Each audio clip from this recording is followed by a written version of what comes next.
The horse kicked the stall door hard enough to wake the whole yard, and that was the only reason Caden Blackwood was standing in the stable at midnight with mud on his boots and a lantern in his hand.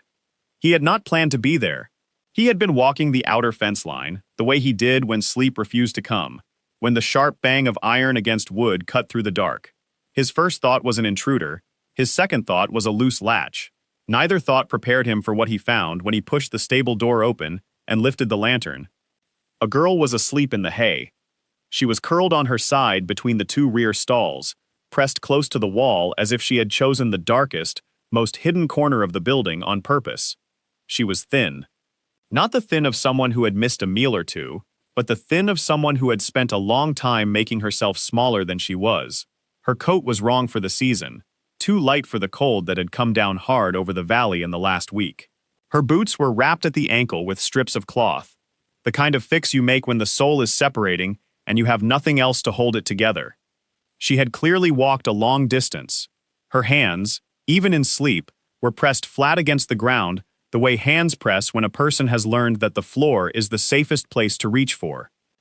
Caden stood still for a long moment. He was not a man who was easily stopped. He ran a household of 43 people, managed the land and livestock of the Blackwood estate, and had spent the last 11 years being the person everyone else came to when something needed deciding. He was not given to standing in doorways and staring, but he stood there because of the wolf. Luna was the oldest of the 3 working dogs on the property.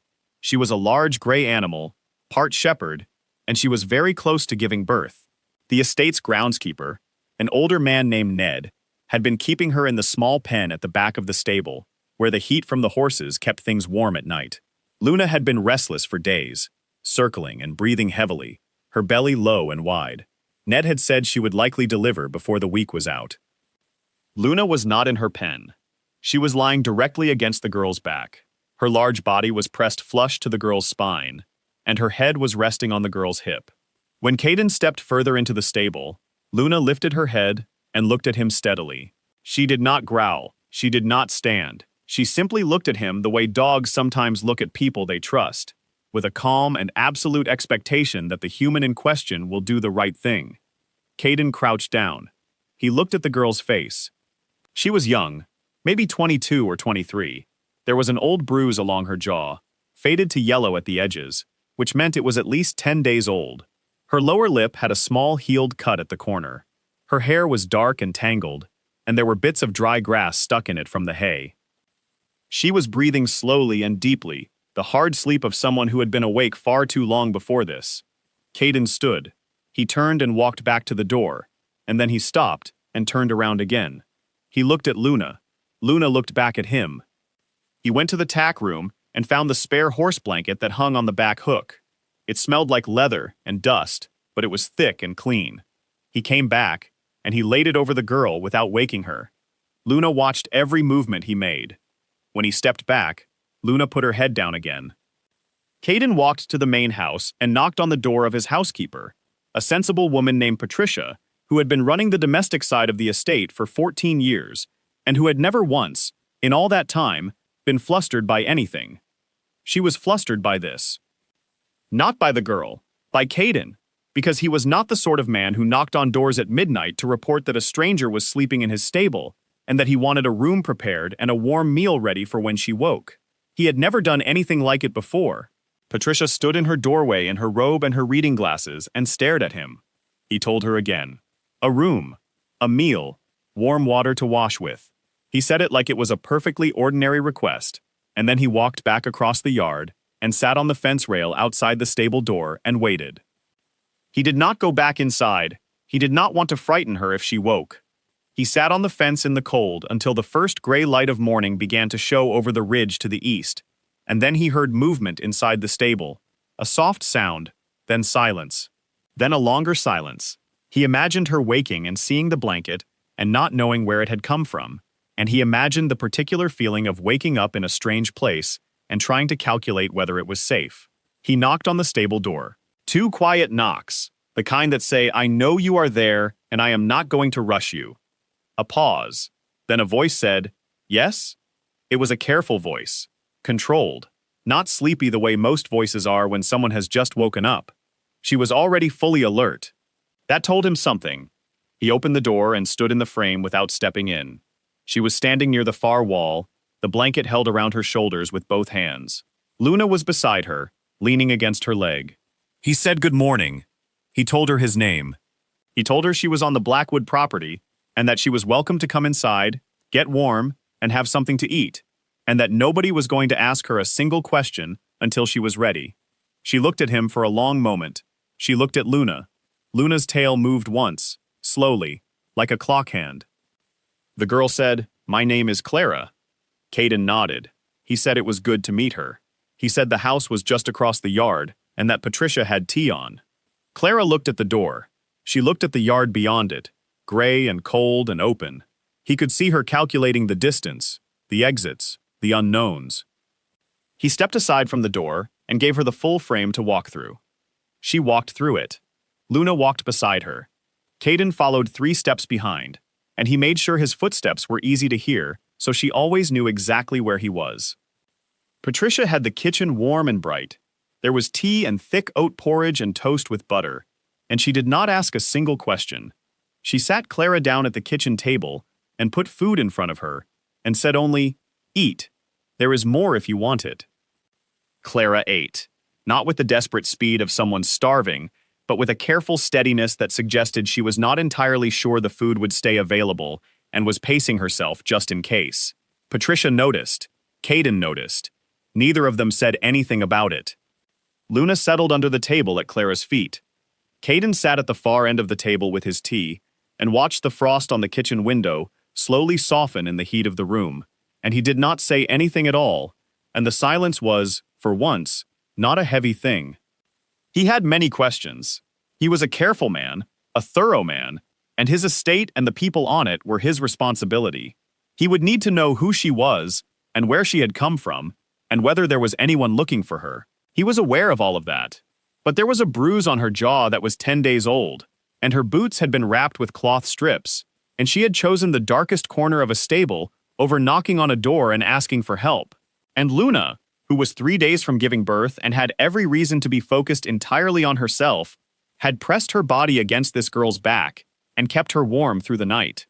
Caden trusted his animals. He always had. He let Clara eat in peace. He let her drink her tea. He let the kitchen be warm and quiet around her. Outside, the sun was coming up properly now, and the frost on the fence posts was beginning to catch the light and shine. When Clara finished eating, she looked up and found him still sitting quietly at the far end of the table.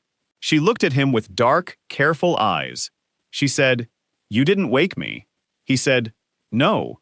She said, "Most people would have woken me." He said, "You looked like you needed the sleep." Another pause. She looked down at the empty bowl in front of her. She said, "Thank you for the blanket." He said she was welcome. She looked back up.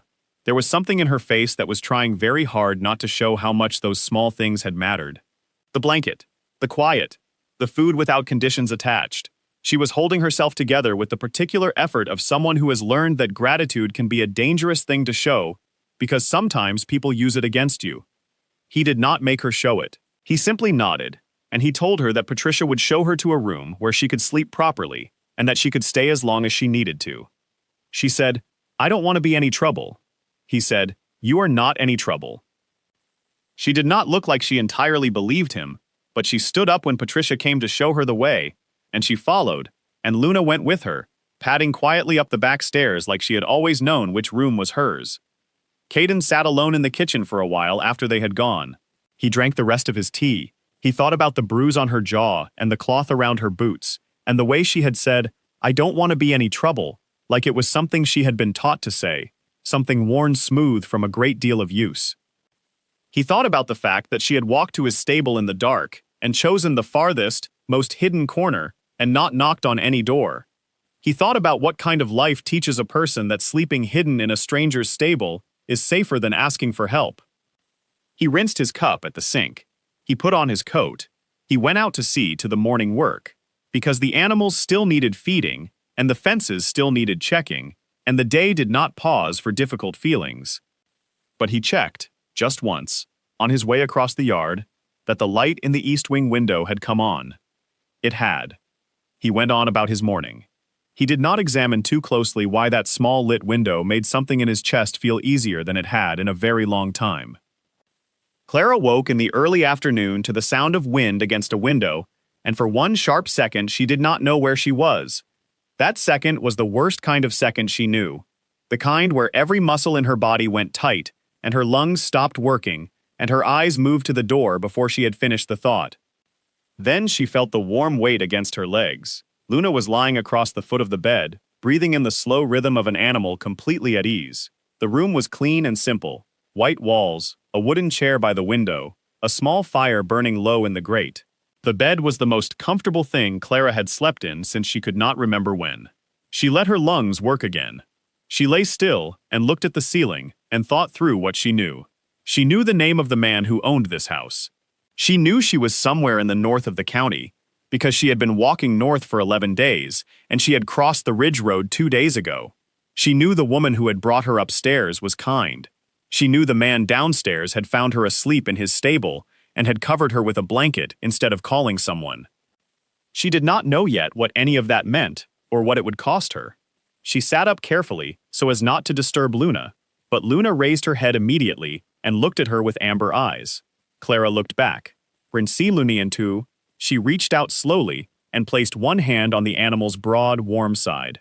Luna's tail moved. She did not get up. She simply shifted slightly, leaning into the touch. And Clara sat there with her hand on that warm side and breathed.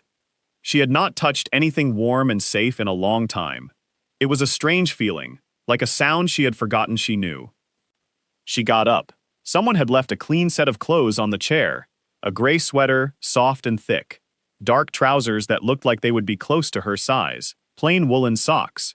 She picked up the sweater and looked at it for a moment. It was not new. It had been washed many times and was worn soft. It was the kind of clothing someone gives when they mean it. She changed. The boots she had arrived in were sitting by the door, the cloth strips removed, and she saw that someone had stitched the left sole back into place while she slept. A neat, careful row of stitching, done properly. She stood and stared at those boots for longer than she meant to. She put them on. She went downstairs. The house was quiet in the way of houses, where people are working outside rather than sitting inside. The kitchen was empty, but there was a pot of soup on the low heat of the stove, and bread wrapped in a cloth on the counter.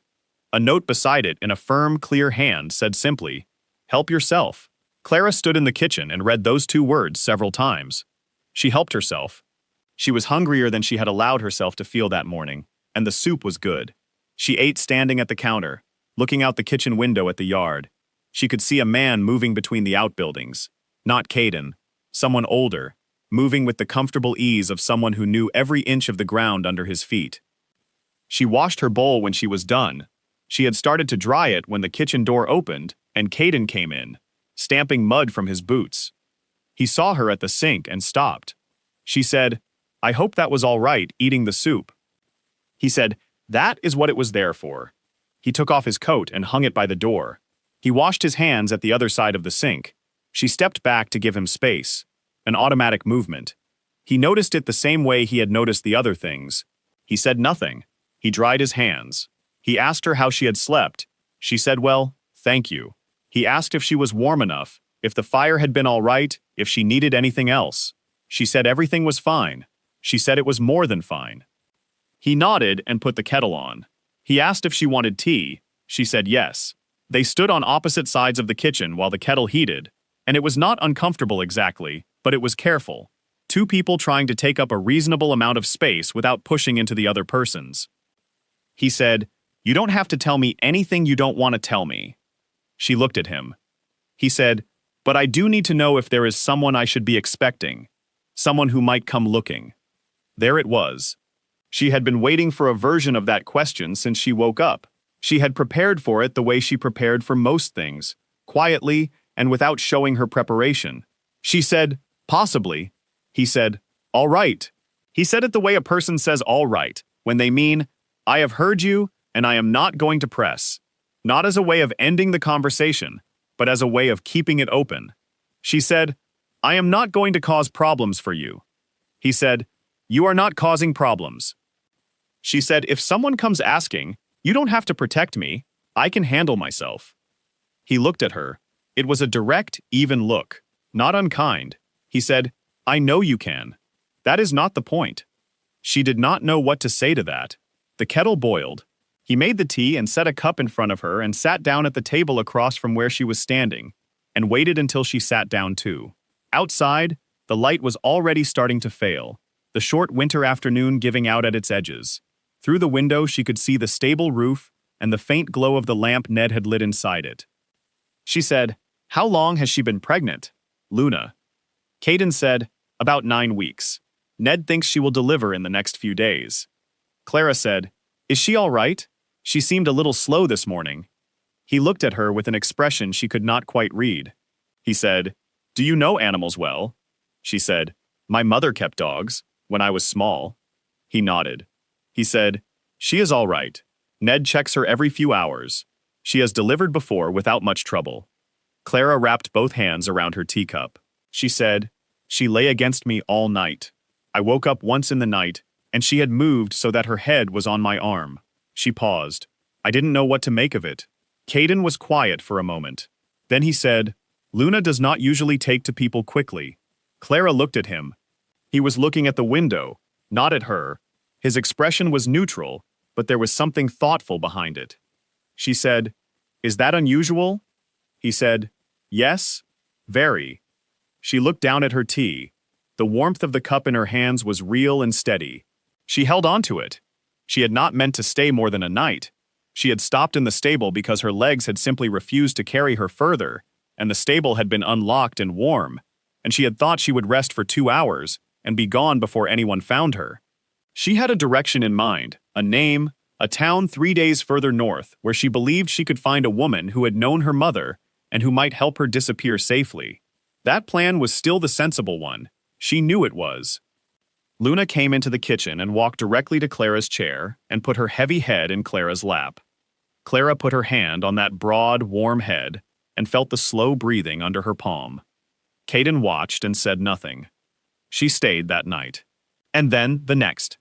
On the 3rd day, she helped Ned carry water to the stable in the morning, because she had woken early and found him struggling with 2 heavy buckets and had simply taken one without asking. He had looked at her sideways and then nodded and said nothing. They had worked in comfortable quiet. She had cleaned out 2 of the stalls and relayed the hay because she could see it needed doing and her hands needed something to hold.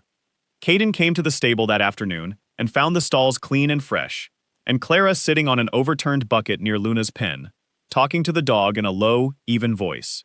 Not about anything in particular, just talking, the way you do to an animal that is nervous, giving it something steady to listen to. He stood in the doorway and listened for a moment. Clara said, without looking up, "I saw you there."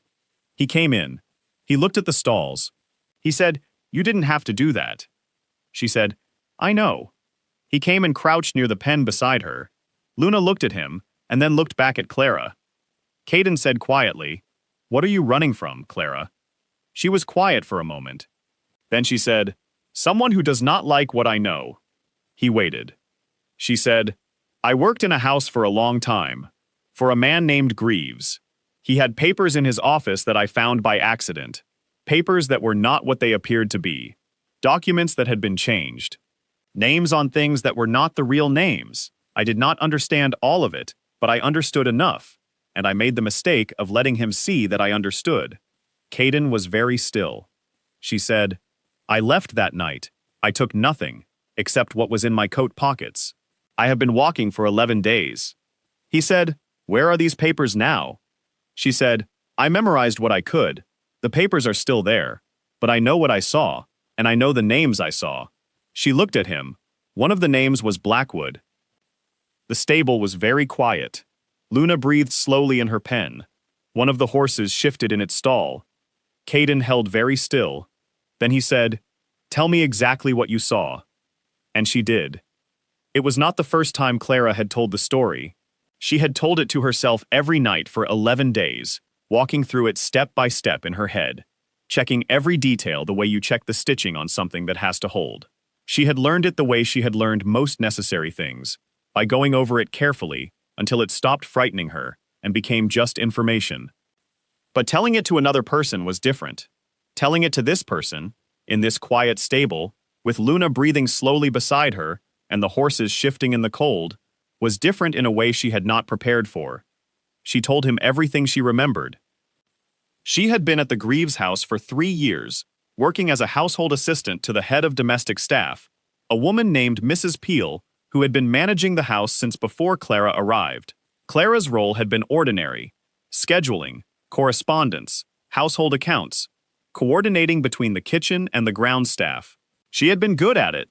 She was organized and quiet and reliable, and those qualities had made her useful, and being useful had made her invisible in the way that sometimes happens to people who work hard without drawing attention to themselves. She had been trusted with keys. That was the thing. She had been trusted with keys to certain rooms because she was reliable and discreet, and no one had imagined she would ever use them for anything except her own assigned tasks.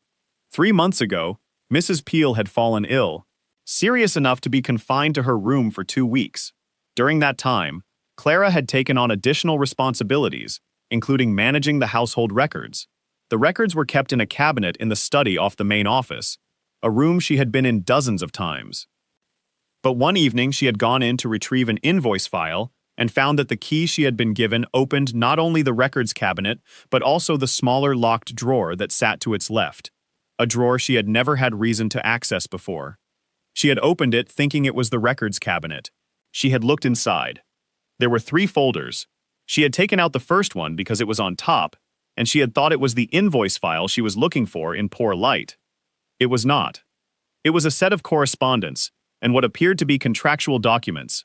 She had glanced at the first page and seen 2 things immediately. One was that the letterhead was from a government land authority. The second was that the signature at the bottom of the page had been written over. She could see the original signature through the new one, the ink of the earlier writing still visible where the overlay was not perfectly matched. Someone had signed their name over another person's name on an official document. She had looked at the second page and then the third. By the time she reached the 5th page, she had forgotten about the invoice entirely. The documents were about a land purchase in the Northern Valley. A large one. 3 separate parcels, joined under a single transaction, in which the stated owner on the final filed documents was not the person who had originally signed the agreement. The names she saw were Greaves, and a solicitor she did not recognize, and 2 others. One of them was Blackwood. She had stood in the dim study for what felt like a very long time. Then she had heard footsteps in the corridor, and she had put the file back exactly as she found it and locked the drawer and been standing at the records cabinet with the invoice when the footsteps passed the door. She had not slept that night. She had been careful for 2 weeks after that. She had been more quiet than usual, more precise, more invisible. She had gone over every word she remembered from those pages until she was certain she had them exactly. She had written nothing down. She had told no one. Then, on an ordinary Tuesday, she had been crossing the upper hall and passed the open door of the main office and heard Greaves on the telephone. She had not intended to stop, but she heard her own name, and she stopped. He said it once, her name, in the course of a sentence she did not fully hear, but his voice had a particular flatness when he said it that she had heard him use before, and the context of what she caught, just the last few words before he registered movement and turned his head, was enough. She had been back at her desk when he came out. She had been looking at a spreadsheet and her face had been calm. She was good at keeping her face calm. It was a skill she had developed young and refined over the years. He had looked at her, just looked, and she had looked back and kept her face perfectly neutral and said, "Mrs. Peel is asking whether the florist order should be adjusted for next week." He had said yes, adjust it. He had gone back into his office. That evening, she had packed what fit in her coat pockets. She had left at 4 in the morning, in the dark, and she had not gone to the train station, or the bus stop, or the taxi office, or any other obvious place. She had walked out of town on the back road and kept walking, and she had been walking, with a few hours of rest each night, for 11 days. Caden listened to all of this without interrupting. He sat very still on the overturned crate he had pulled up across from her, his forearms resting on his knees, his eyes on her face. When she finished, he was quiet for a moment. Then he said, "The name Blackwood. Was it on the original agreement or on the altered one?" She said, "On the altered one. The forged signature was on the line that read, 'Primary account holder.' The name Blackwood was typed on the document beside it. It was the name being attributed to the signature. He said, "So someone used that name to legitimize the transaction." She said, "That is what it looked like to me." He was quiet again. She watched his face and could not read it with certainty, but she could see something working behind it. Not anger, or at least not only anger. Something more deliberate. He said, "How confident are you in what you remember?" She said, "Completely." He looked at her. She said, "I have a very good memory. I have had to." When you work for someone like that, you learn to remember everything exactly, because you never know when you will need it. A pause. I could write out every word I read on those pages. Dates, names, figures, all of it. He nodded slowly. He said, "All right." Outside, the wind had picked up. Clara could hear it moving through the yard, rattling something loose on one of the outbuildings. Luna shifted in her pen and let out a slow breath. Clara said, "I want you to understand something. I did not stop here because I knew you were connected to this. I stopped here because I could not walk any further that night. I did not know your name when I came into the stable. I did not know anything about you." He said, "I know." She said, "I am not using you. I am not trying to trade information for protection, or anything like that. I just needed to sleep somewhere warm, and when I woke up, I had already told you my name and it was too late to disappear quietly." He looked at her steadily. He said, "Clara, I am not worried about your intentions." She said, "You should be careful about trusting people who show up in your stable." He said, "I am generally very careful about trust." Luna made her opinion clear before I had formed mine. She looked at Luna, who was watching them both from inside the pen. She said, "She is going to have her pups soon. She should rest." Caden said, "Ned will be in later to check on her. He will sit with her through the night if she seems close." Clara said, "I can sit with her." He looked at her, a pause, and then he said, "You do not have to do that." She said, "I know. I want to." She looked at Luna and then back at him. "She kept me warm when she did not have to. She had her own reasons to be resting, and she chose to be next to me. That matters." Something shifted in his expression. Just briefly, he said quietly, "Yes, it does." They sat in silence for a moment, the wind outside and the breathing of the animals and the small sounds of the stable filling the space between them. Caden said, "The name on those documents. I need to understand what Greaves was trying to do with it. There is a land dispute in the North Valley that has been in the courts for 2 years. My family's name is on historical deeds going back a long way. If someone forged a signature to transfer ownership using that name, they were either trying to steal the land or they were trying to make it look like my family sold it." Clara said, "The document referred to a completed sale, past tense, as if it had already happened." He said, "It has not happened. I have never signed anything of the kind." She said, "I know, or I believed so. That was why it was in a locked drawer." He stood. He was quiet for a moment, looking at the wall above Luna's pen. Then he said, "I am going to make some phone calls tonight. There is a solicitor I trust. I need to look at some records."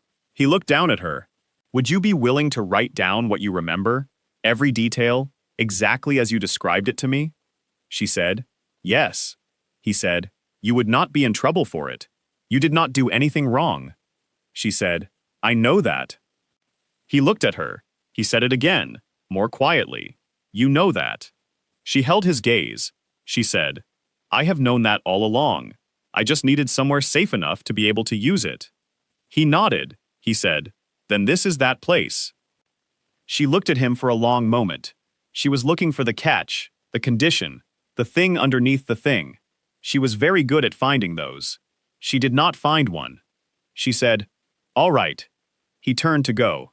He stopped at the stable door. Without turning around, he said, "Patricia is making dinner at 7. You are welcome at the table."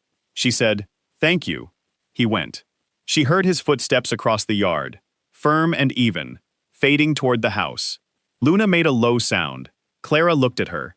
She got up and went to the pen and sat on the rail beside it and put her hand through the slats so that Luna could rest her nose against her palm. She sat there in the quiet stable, with the wind moving outside, and the horses breathing, and the warm weight of the dog's nose in her hand, and she thought about the word, safe. About how long it had been since she had thought about it as something real, rather than something theoretical, about how strange it was to feel it coming back in pieces, the way warmth comes back into cold hands, uncomfortably at first, then gradually, then all at once. She did not cry. She was not the crying kind, but she stayed at the pen rail for a long time, and she did not feel the need to calculate the exits, and she did not rehearse what she would say if someone came through the door. She just sat, and breathed, and let Luna breathe against her hand. That was new. She allowed herself to notice that it was new. Ned came to the stable at 10 that night, and he found Clara already there, sitting on the low stool beside Luna's pen with a lantern and a notebook. He stopped in the doorway and looked at her with the particular expression of a man who is surprised, but is too experienced to show surprise in a way that might seem rude. He said, "She is close, I think."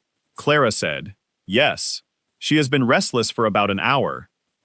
He came in and checked the pen, moving with the practiced quiet of someone who had done this many times. He looked at Luna. Luna looked at him, and then back at Clara. Ned said, "She has not been away from you for more than 20 minutes since this morning." Clara said, "I noticed that." He settled himself onto a bale of hay near the pen's far side. He said, "In my experience, dogs know things before people do. Not what exactly, but they know when something is right and when it is not." He looked at Clara. "She has known something since the minute she saw you." Clara did not answer that. She looked at Luna instead. It started just after midnight. Luna's breathing changed, the rhythm of it becoming different, more focused, and she turned and turned in the pen with a heaviness that was not distress but effort. Clara stayed low and calm and spoke to her in an even, quiet voice, not telling her what to do, just being there, just being a sound she knew. Ned was good and steady. He had helped with births before, and he did not rush or overhandle. He let the process go as it needed to go, and only assisted when assistance was needed. The first pup came at midnight, then another, then 2 more in quick succession, 5 in total, spread over the next 2 hours. All of them alive, all of them breathing, all of them quickly cleaned and nudged toward warmth by Luna's tireless attention. By the time it was over, Clara was kneeling in the hay beside the pen with her hands folded on the rail, watching Luna tend to 5 small, mewling shapes. Ned was sitting back against the opposite wall with a long exhale that was not quite a sigh and not quite a laugh. He said, "5. Good strong 5, Clara said. She did very well." Luna lay on her side, breathing heavily but calm, and the 5 pups pushed against her and found what they were looking for. The stable was warm with the heat of the horses, and the lantern light was soft and gold, and outside, the wind had gone quiet. Clara did not realize she was still there until she heard the stable door open and looked up and saw Caden standing in the doorway in his coat, his hair slightly rough, as if he had been asleep and woken suddenly. He looked from Ned to Clara, to Luna, to the 5 small shapes, and his expression did a thing that Clara had not seen it do before. It opened, just for a moment, in a way that had nothing careful or measured in it, just something plain and real. He said, "All 5. Ned said, "All 5. Clara was with her the whole night. Caden looked at Clara. She was still kneeling by the pen rail, her notebook on the hay beside her with all of its careful writing, 3 full pages of names and dates and figures that she had set down from memory during the quiet hours before the birth began. He crossed the stable and picked up the notebook. He looked at the writing. He was quiet for a long moment. He said, "This is everything?" She said, "Everything I could read. Some sentences I am 90% certain of. I have marked those separately, so you know what is exact and what is my best recall." He turned a page, then another. He said quietly, "This is enough." He crouched down and looked at the pups for a moment. Then he looked at Clara. He said, "You should sleep. You have been up all night." She said, "I am all right." He said, "Clara." She looked at him. He said, very simply, "You are allowed to rest." It was such a simple thing to say. She had no idea why it hit her the way it did. She looked back at the pups, at Luna, who was looking at her now with the slow, heavy-lidded satisfaction of an animal who has done the most important thing and knows it. She stood up. Her knees were stiff from the cold and the kneeling. Caden stood too. He said he would walk back to the house with her. She did not argue. They walked across the yard in the early morning dark, side by side, and neither of them said anything, And that was exactly right. At the bottom of the back stairs, he said, "The solicitor is coming this afternoon. I will need you to be present, only if you are willing." She said, "I am willing." He said, "Get some sleep first." She went upstairs. She did not set anything in front of the door. She did not check the window latch. She lay down in the clean bed in the quiet room, and she was asleep in less than 3 minutes. 2 floors down, Caden sat at the kitchen table with the notebook open in front of him and read every word Clara had written, and then he read it all again, and then he sat for a while with his hands flat on the table and thought about a locked drawer in a house 3 counties south, and about a girl who had walked 11 days alone rather than trust the wrong person, and about a dog who had pressed herself against a stranger's back in a cold stable and known something before anyone else in that building had woken up to know it. He made tea. He did not sleep. He waited for morning and the work that morning would bring. The solicitor's name was George Alderton, and he arrived at 2 in the afternoon in a gray car that was sensible and slightly battered, in the way of cars driven by people who care more about reliability than appearance. He was in his late 50s, compact, with sharp eyes and a manner that suggested he had spent 40 years making sure nothing surprised him. He sat across from Caden and Clara at the dining room table, and he read every page of Clara's notebook. He read it slowly, going back twice to certain sections. He asked her 4 questions, each one precise and direct, and she answered each one without hesitation and with a specificity that he received with a slight change of expression the second time, a faint sharpening, as if he had expected to have to do more work than this. He said to her, "You are certain of the dates on the correspondence?" She said, "Yes. The first letter was dated the 14th of March. The second, the 22nd. The transaction document was dated the 3rd of April. The file was thin, which is why I could move through it quickly. There were 9 pages in total." He said, "And the signature you saw overwritten. You are certain it was overwritten and not simply a poor quality copy?" She said, "The second signature was darker than the first. The first was in a slightly different shade. And the letter formation underneath was different from the letter formation on top. The top signature was smaller and tighter. The one underneath was wider. They were 2 different hands."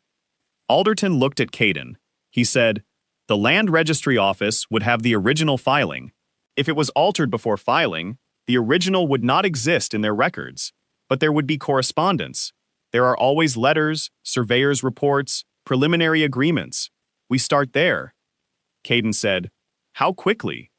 Alderton said, "I can have a request in by tomorrow morning. Results within 2 weeks, possibly sooner if I push the contact I have there." Clara said, "Greaves will know I am gone. He has had 11 days. He may have already moved to secure things." Alderton looked at her. He said, "What would securing things look like, in your estimation?" She said, "He is careful. He does not leave loose ends.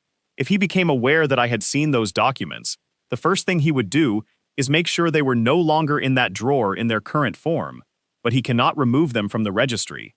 Whatever was filed is filed." Alderton said, "She is right.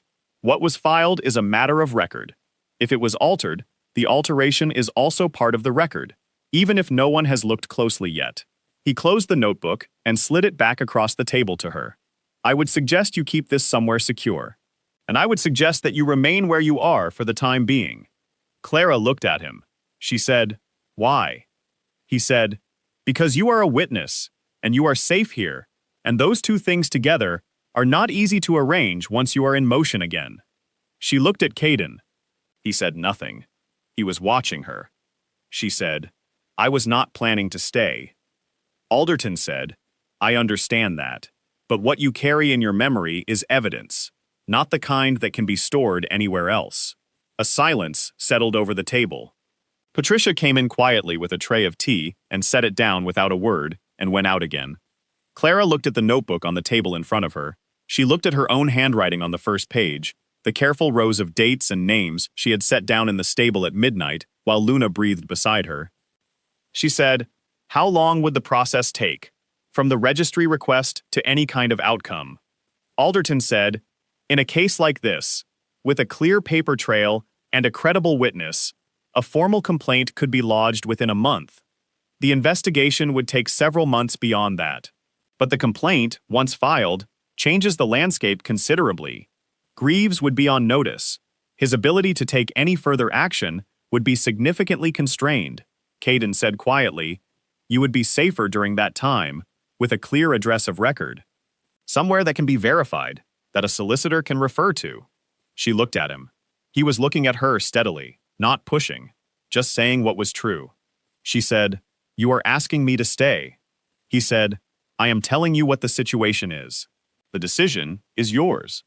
Outside, through the dining room window, she could see the yard, the stable roof, a thin line of smoke from Ned's chimney, two of the horses moving in the paddock, slow and unhurried in the pale winter afternoon light.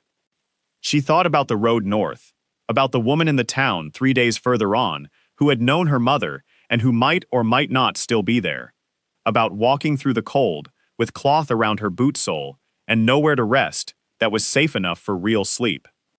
She thought about 5 small pups in a warm pen, and a dog who had not left her side in 3 days.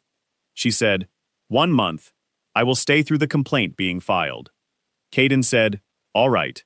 Alderton said, he said it the way solicitors say things, without warmth but with satisfaction, the satisfaction of a practical person whose situation has become more manageable. He left an hour later with 2 pages of the notebook photocopied on Caden's study machine and a list of 3 things he intended to do the following morning. He shook Clara's hand when he left, which she had not expected. His grip was firm and brief. She stood in the doorway and watched his gray car go down the drive. Behind her, Caden said, "There is a room with better light if you want to write anything else down while you remember it. Off the study on the left." She turned. He was standing in the hall with his coat off and his sleeves rolled to the elbow, the notebook held loosely in one hand. He held it out to her. She took it. She said, "You believe me?" He said, "Yes." She said, "Just like that." He said, "Luna believed you first, and she has never once been wrong about a person in the 4 years she has lived on this property." He held her gaze. "I have been watching people my whole life to decide who is telling the truth and who is not. You are telling the truth." She looked at him. She said, "Most people would not say it that plainly." He said, "Most people have reasons, not to be plain. I have found it saves time." She almost smiled. Just barely. The edge of it. She went to the room off the study and sat at the desk by the window and opened the notebook to a new page and kept writing. She wrote for 2 hours. Everything she had not yet written, every detail she had not yet committed to paper. She wrote until her hand ached and the pages were dense with careful, precise lines. When she came out, the house was quiet and dinner was on the table, and Patricia had set a place for her without comment, as if she had always been expected to be there. She sat down. Ned was there, and Patricia, and Caden. There was a young man who helped with the horses, named Peter, who had pale red hair and did not say much, but nodded at her in a way that was simply welcoming. Nothing more. There was an older woman, Caden's bookkeeper, whose name was Dorothy, and who asked Clara exactly one question over the course of the meal, which was whether she preferred her tea strong or weak. Clara said strong. Dorothy said she had good sense. That was that. It was the most ordinary dinner Clara had eaten in 3 years. People passing dishes, talking about the horses and the fence that needed repair on the south field, and whether the cold was going to hold through the week. Nobody looked at her as if she were strange or out of place or temporary, which she knew she was, which made the not looking more interesting rather than less. After dinner, she helped Patricia clear the table without being asked. Patricia handed her a dish towel, and they worked through the washing up side by side, in comfortable silence, and when they were done, Patricia said, "There are extra blankets in the cupboard at the top of the landing, if the room gets cold at night." Clara said thank you. Patricia said, "You are welcome here, Clara, for as long as you need." She said it the same way she said everything else, directly and without fuss, as if it were simply true, and she saw no reason to make more of it than that. Clara stood in the kitchen after Patricia had gone and looked at the clean and tidy room and the pots hung on their hooks and the window dark with winter night. She felt something she could not name precisely. Not happiness exactly, or not only that. More like the feeling of setting something heavy down after carrying it a long time. The relief of it, but also the strangeness, the way your arms do not quite know what to do with themselves when they are no longer needed to carry. She went to the stable before bed. She had started doing it without deciding to. Luna was settled with all 5 pups, warm and still. She stood at the pen for a few minutes, listening to the small sounds. Then she said goodnight, which she knew was unnecessary, but which felt right anyway. She went to bed. She slept through the whole night. Both things, sleeping and sleeping through it, felt like something she would need to get used to again. She was willing to do that work. The 2 weeks that followed were quieter than Clara expected, which was itself something to get used to. She had been braced for pressure, for questions, for some shift in the arrangement that would require her to recalibrate. She had spent 3 years in a house where every quiet day was followed by something that made her wish she had used the quiet time to prepare. She was accustomed to watching for the next thing. But the next thing on the Blackwood property was generally just the ordinary next thing. The horses needed feeding. The accounts needed checking. Dorothy discovered a discrepancy in the winter supply invoices and asked Clara one morning if she would mind looking at it, because she had heard from Patricia that Clara was good with figures, and Clara said yes, and they sat together at the kitchen table and found the error in 20 minutes, a simple duplication that had gone unnoticed for 2 months. Dorothy said, "Good eye." Clara said she had spent a lot of years managing household accounts. Dorothy said, "We could use someone like that here, actually. Ned has been managing the stable receipts himself, and his filing system is what I would generously call creative." Clara said nothing, but she thought about it later. Alderton called on the 8th day. He had spoken with his contact at the land registry. The original filing on the North Valley transaction showed the name as it currently appeared in the record, but the preliminary surveyor's report, which was a separate document filed earlier, showed a different named party. Different enough that the discrepancy could not be explained away as a clerical error. He said, "It is not conclusive on its own, but it is enough to open an inquiry. I have the complaint drafted. I need one more thing from you." He was speaking to Clara. She was on the telephone in the study, Caden sitting across from her at the desk. Alderton said, "A formal statement. Everything in the notebook, organized and signed. It would need to be done in front of a witness, but it does not need to be done in an office.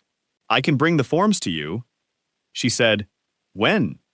He said, "End of the week if you can manage it." She said, "I can manage it." After she put the phone down, she sat for a moment. Caden did not say anything, which she appreciated. She was becoming familiar with the specific quality of his silences, the way they were not empty but not pressing either, just present. She said, "It is moving forward." He said, "Yes." She said, "After the statement is filed, does the pressure on Greaves begin?"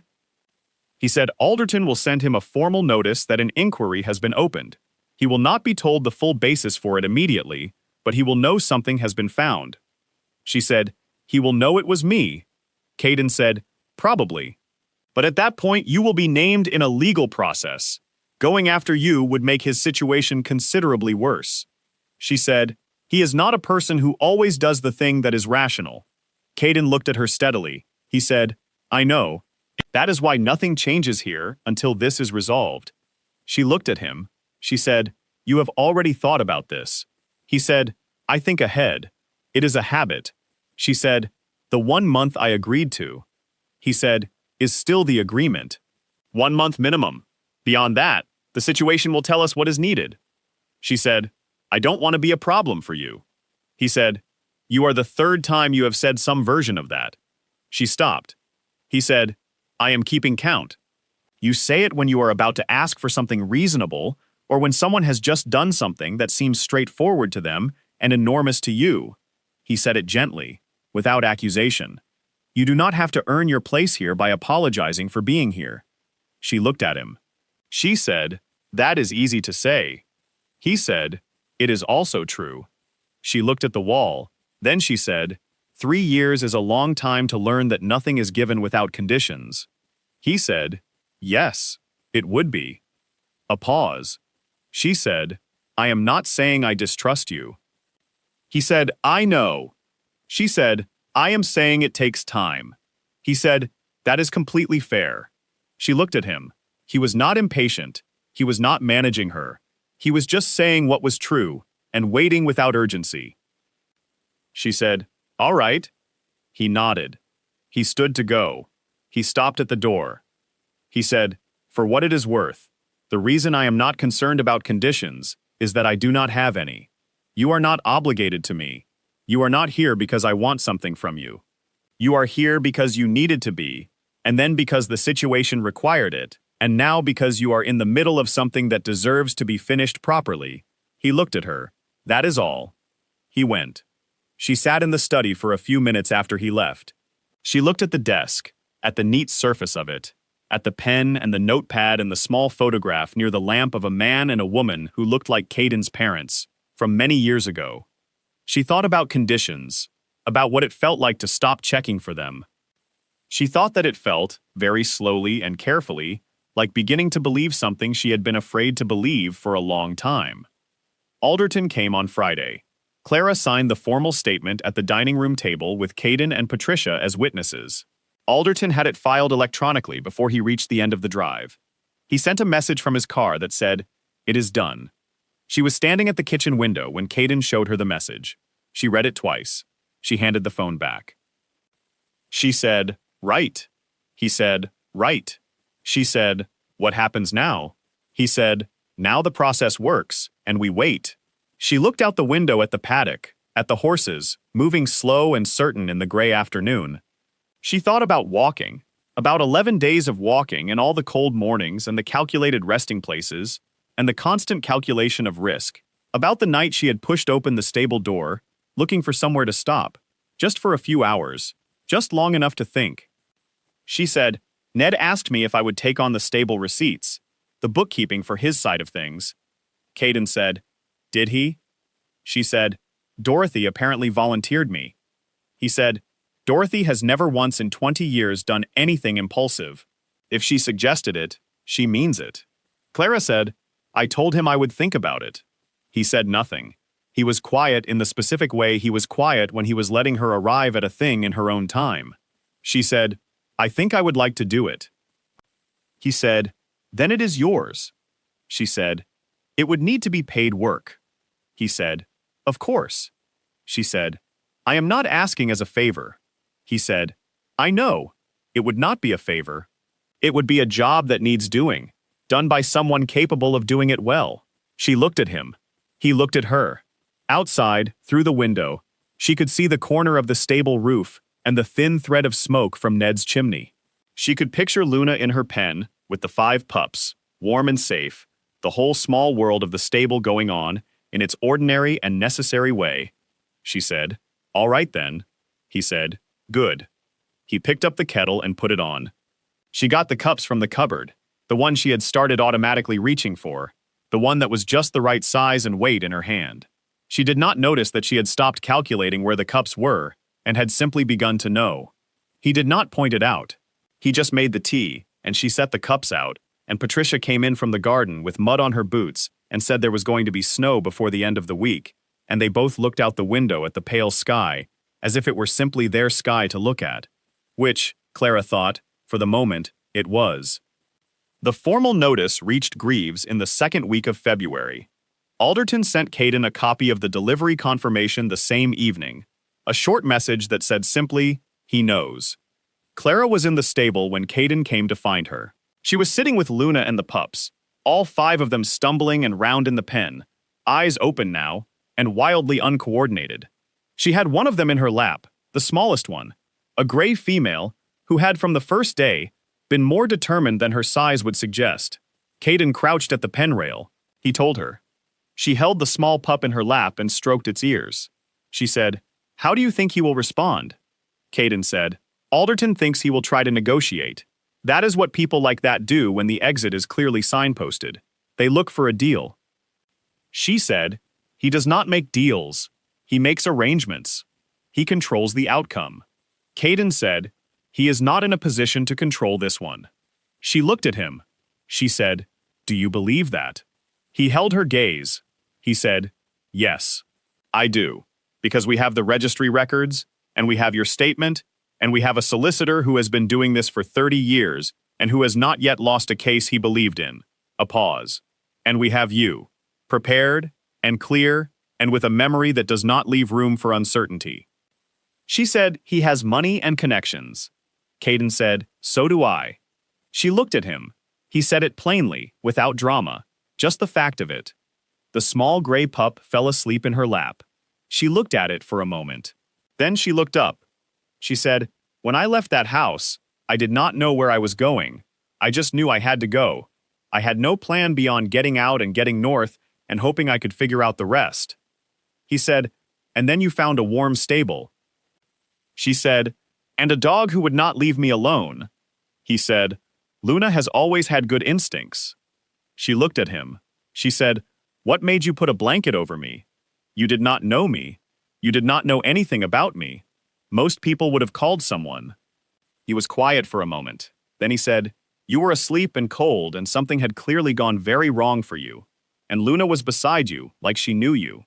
And when I crouched down and looked at your face, all I could see was someone who was completely exhausted." A pause. "I did not need to know more than that to put a blanket on." She looked at him. A long, honest look. She said, "Most people are not like that." He said, "I know. I think that is a problem." She said it without planning to say it. She said, "I am glad I stopped here." He held her gaze. He said, "So am I." The small gray pup woke up abruptly and tried to stand and sat down hard and looked outraged by the entire experience. Clara laughed, an actual, unplanned, real laugh, short and bright, and she put her hand over the pup and steadied it and said, all right, easy." Caden watched. His expression was the open one again, the one she had seen in the stable on the morning the pups were born. Not managed or careful or measured, just there. He said, "What are you going to name her?" Clara looked at the small gray pup. She said, "I think her name is Lucky." He said, "That suits her." Lucky tried to stand again.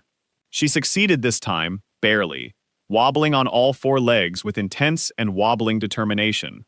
Luna watched her with the patient expression of a mother who has seen this particular performance many times and has chosen to find it charming rather than tiring. Clara watched Lucky walk 3 steps and fall over and get up again.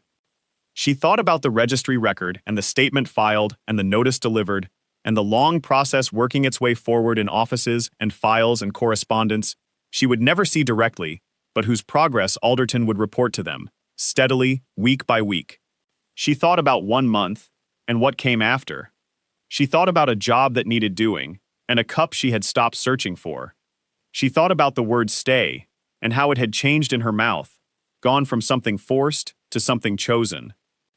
Lucky walked into the side of the pen and sat down and looked at Clara with an expression that expected help. Clara picked her up. She was small and warm and certain of herself, in the specific way of creatures who have not yet learned to be otherwise. Clara thought, "Me too, working on it." Outside, the snow began to fall, the first soft, quiet flakes of it, settling on the yard and the fence posts and the stable roof, and the world outside the stable window went white and still and new. Inside, it was warm.